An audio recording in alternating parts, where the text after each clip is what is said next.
Welcome to the Key Chapters of the Bible podcast. This is a daily podcast that's going through the key chapters of God's Word.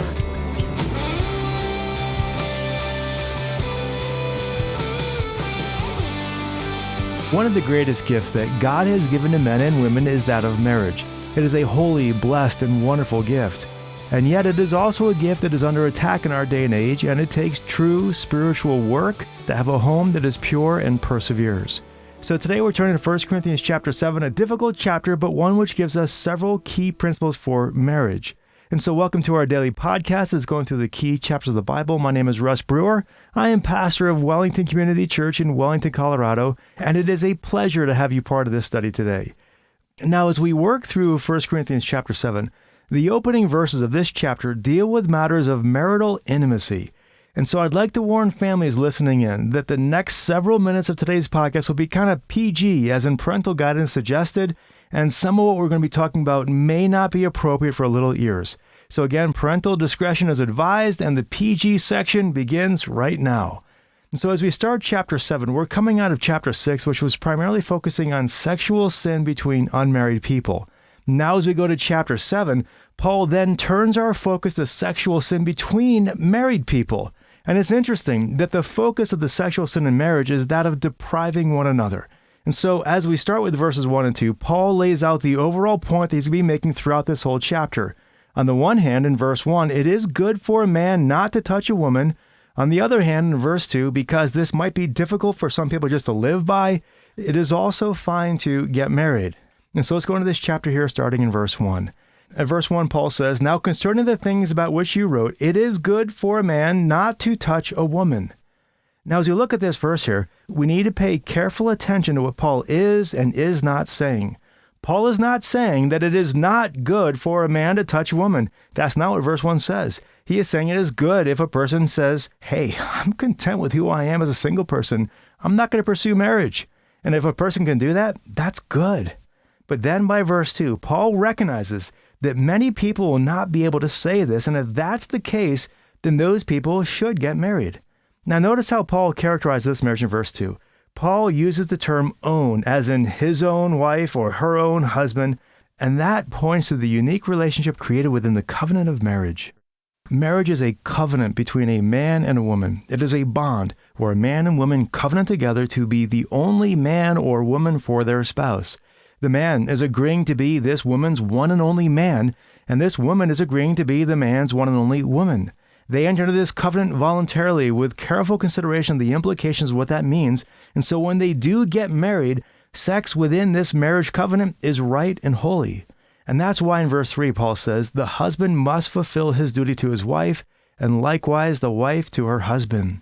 You see, the man has covenanted to be his wife's only man, and so he needs to recognize it, that going forward, all of her sexual experiences are to be solely with him. Likewise, she has covenanted that all of his sexual experiences would be solely with her. Both have agreed to this relationship when they got married, and it is a promise they must keep. And if this wasn't countercultural enough, Paul then goes on to say that it's not really even an issue of what we do with our own body. When we covenant in marriage, we're saying to the other person, I give myself to you, I'm yours. Now, obviously this dynamic could be abused, and any abuse should be quickly and resoundingly condemned. But for the purposes of our study in this passage, Paul is saying that the person who withholds themselves in marriage is sinning against God and their spouse, and more than likely their broken promise is causing serious harm to their relationship with both. And so Paul says in verse 5, stop depriving one another. These are strong, clear words. If you're married, do not be the one who is saying no to marriage intimacy. In fact, verse 5 goes on to say that the person who's withholding themselves in this way is probably being used by Satan to cause further temptations to sin. Paul is using such direct language here because he knows that many marriages struggle at this point.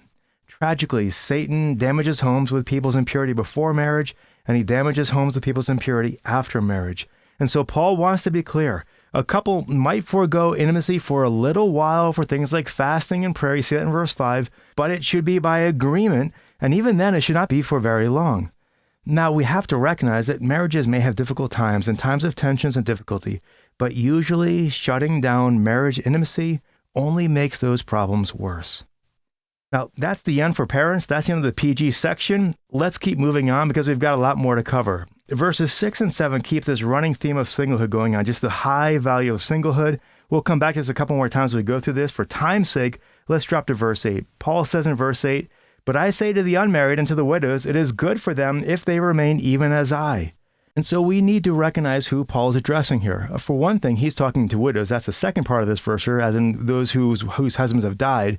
But he's also talking to these unmarried people. Who are they? Well, for one thing, it's clear that Paul is making some distinctions and categories of people here. We've got the widows, those who are unmarried because their spouse has died. Then down in verse 25, we'll get that in a minute, Paul's going to talk to those who are unmarried because they've never been married. They're the virgins. And so here in verse 8, it seems clear that the unmarried that Paul's talking about are those who are not married because of divorce. They're already divorced. They're not looking to be divorced. They're not looking for a way out of their marriage. They are divorced right now. And so they're wondering, hey, Paul, can I get remarried? And so Paul starts off by saying to them, if they can stay single because of the many benefits of singlehood, they should. But in verse 9, if they do not have self-control, let them marry, for it is better to marry than to burn with passion. And so here, Paul is clearly saying that divorced people can remarry, except that he's not saying that people can get divorced and remarried all they want. He's got some limitations he's got to tell us here. So let's go into verse 10 and 11 here. And so in verses 10 and 11, Paul tells us one spouse should not leave the other. Why? Well, because of what we said a few moments ago, that they are in covenant with each other. They have made a lifelong promise to each other to be the only man or the only woman their spouse will ever have for the rest of their lives. Likewise, Ephesians 5:22-33 tells us that the covenant of marriage reflects Christ's union with his bride, the church, and so God is part of that marriage. Not only that, but the marriage is a gift of God for companionship and joy and provision, and it is often the very place God will use to transform us and crucify our old sinful way of living. We become more and more like people of Christ. Therefore, it's no surprise to read in Malachi 2:16 that God hates divorce, and that should not be an avenue that we pursue. And so back here in verse 10 here, Paul is saying that Christ's people are not to be the ones who break the marriage covenant. If they can't bear the challenges of their marriage, and if they were to leave, they should not get remarried because their marriage covenant is still in effect, and hopefully they can still reconcile with that spouse.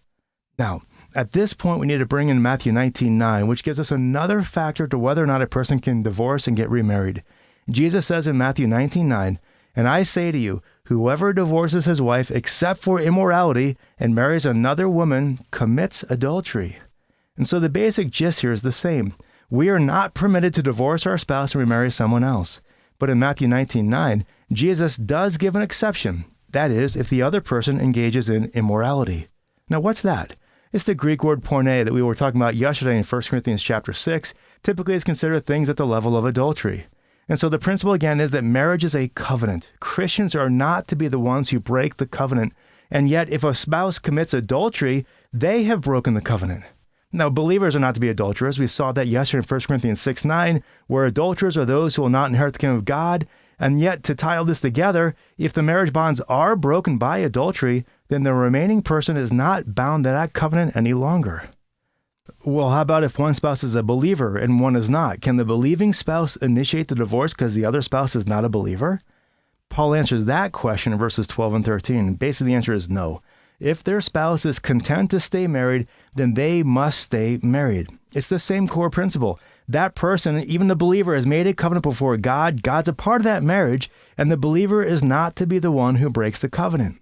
Now, someone might say, well, my spouse rejects God. How can God be in my marriage? And so Paul lets us know in verses 14 and 16 that there is still God's blessing on the institution of marriage, even if unbelievers are part of the equation. In verse 14, the unbelieving spouse is sanctified by the believing spouse.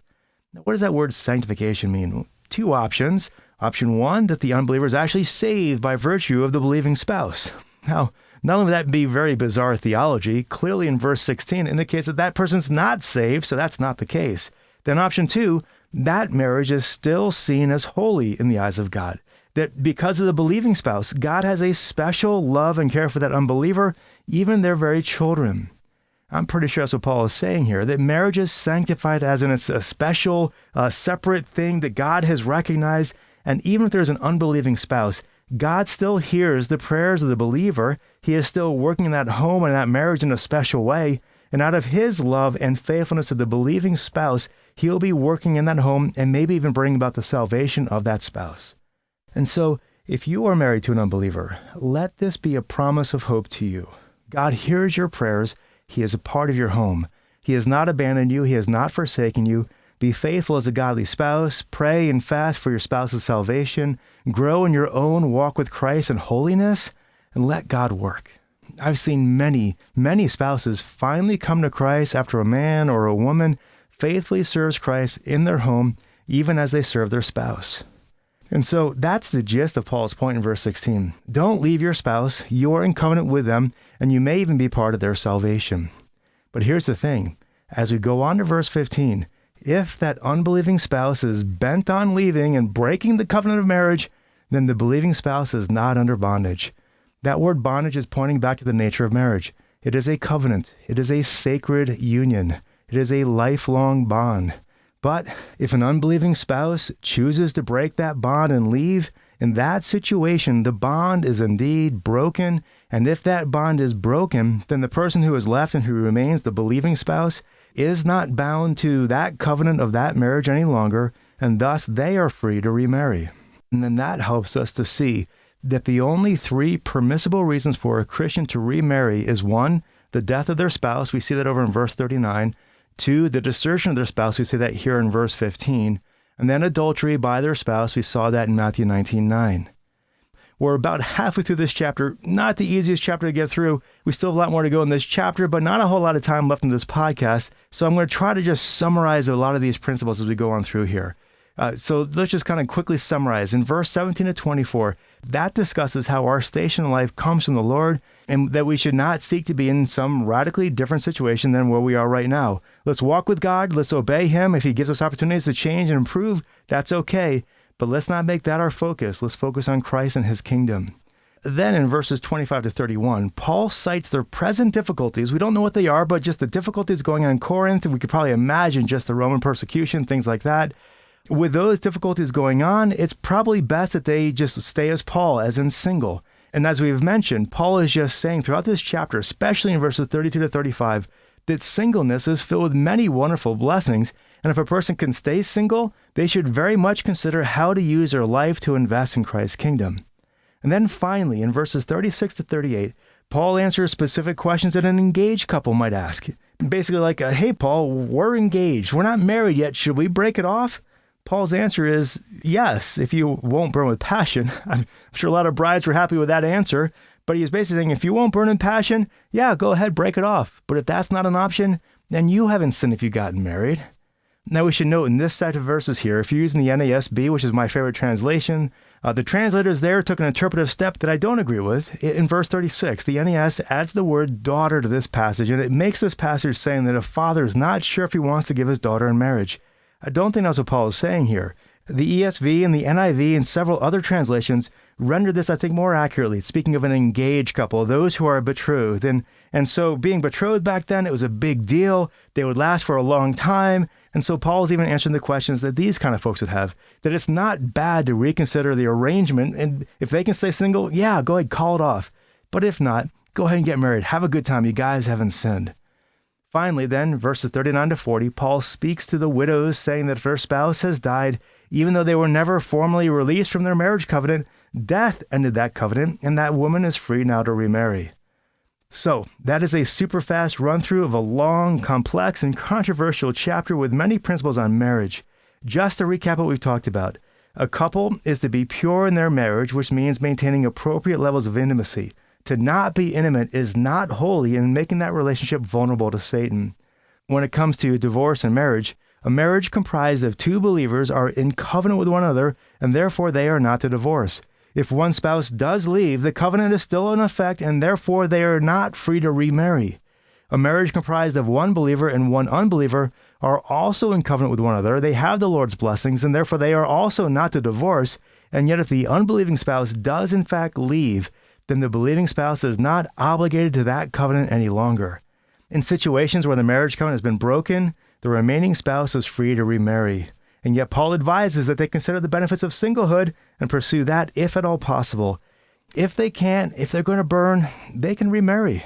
And so this goes for all unmarried people who do not have any bonds of marriage. If they are free to remarry because their marriage, the covenant marriage, was somehow broken by ways that are legitimate and not their fault, then they can remarry, but they should seriously consider even if they should. Maybe they should just be devoted to the Lord's work instead. Now, as we wrap up our time together today, I recognize it is possible that there may be someone who has clicked on this link because they were looking for hope and strength in a difficult marriage. On the one hand, entire books are written from the perspective of how to improve your marriage relationship, and we can't go over all that material here. Wayne Mack's book, Your Marriage God Ways, is just a good one. Kind of an older book, but it's a good one. But let me suggest here, when we're going through difficulties in our marriage, a key perspective all of us need to have is a willingness to submit to the Lord's instructions. Paul knows that the words he has just said to us are not easy to hear. That's why he spent the first several chapters warning us that he was going to say some stuff that's going to require a spiritual person spiritually ready to be able to hear. And thus, its power and its strength will be found in our lives as we prayerfully submit our heart and our home to the Lord and to the principles he has given to us in these pages of Scripture. Now, if your marriage is struggling in these areas, and maybe ask your spouse to listen to this podcast and both of you praying together that the Lord would transform each of you personally, not the other spouse, but yourself, praying that God's grace would transform you so that you would conform to the principles of this passage. This passage is laying out things in black and white, but there's a lot of hope because we, by God's grace, can live out the principles of these passages. We can have marriages that are pure and persevere by the grace and power of God for His glory. Well, we'll leave things there. Thanks for listening and have a great day, and God bless.